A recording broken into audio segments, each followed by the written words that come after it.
un point général et ensuite un point plus particulier concernant les Juifs, la religion juive. Le point général, c'est que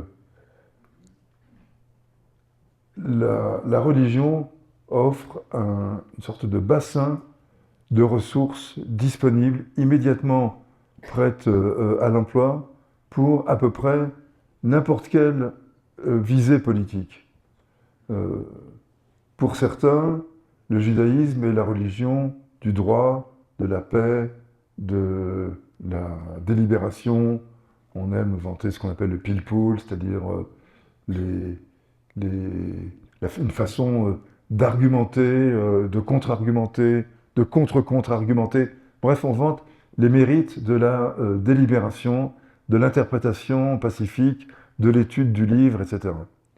Et il y a par exemple, je lisais il y a 2-3 ans un livre assez étonnant qui s'appelle Les souvenirs extraordinaires d'un juif révolutionnaire, qui était le, le- le journal reconstitué par son fils d'un militant communiste ukrainien du début du siècle qui a vécu la révolution soviétique, qui a ensuite été en Palestine pour monter le Parti communiste palestinien et qui a ensuite fait la guerre d'Espagne dans les rangs communistes. Donc, eh bien, il ponctue ses réflexions, ses souvenirs de phrases du Talmud, de la Torah, enfin des différents textes sacrés ou en tout cas religieux importants du judaïsme, et toutes les citations sont des citations qui vont dans le sens de la justice et de la liberté. Toutes, absolument. Et je ne doute pas que ces citations soient authentiques, il ne les a pas inventées.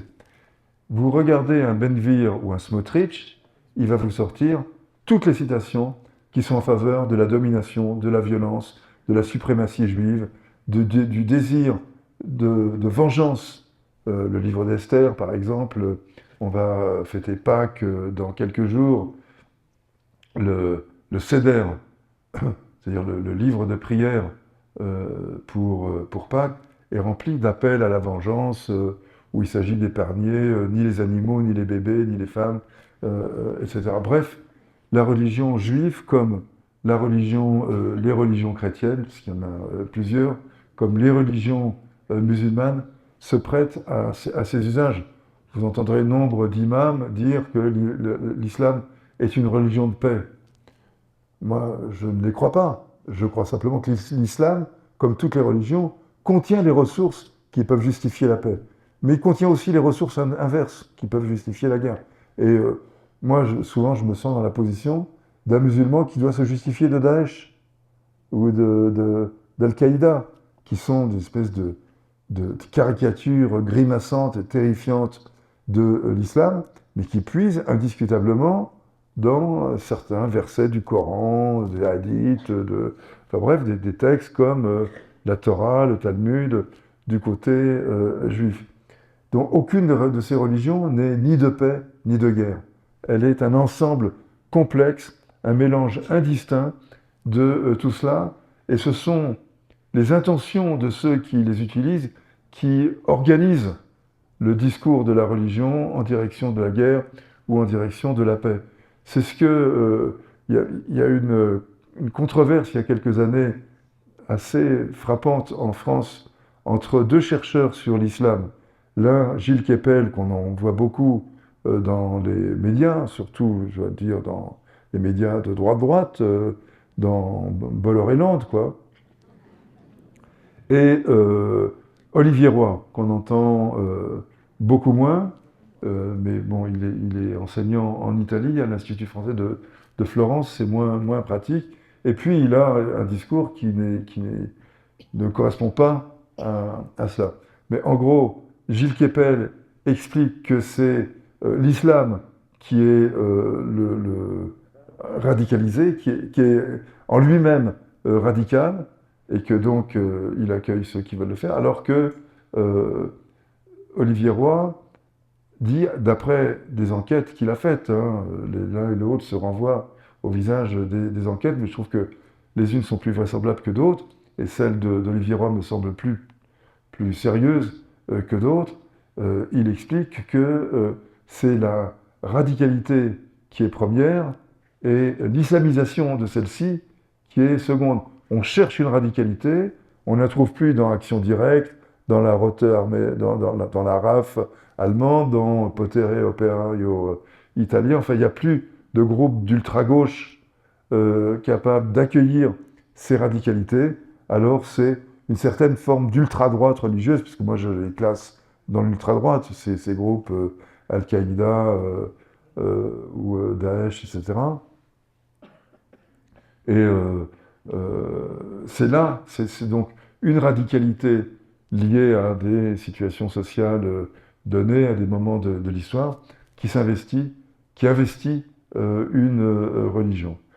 Voilà, donc ça c'est, disons, le point de vue général. Je pense qu'aucune religion n'est ni violente ni pacifique en elle-même. Elle l'est parce qu'on en fait, parce qu'on a l'intention d'en faire, par la manière dont on l'instrumentalise.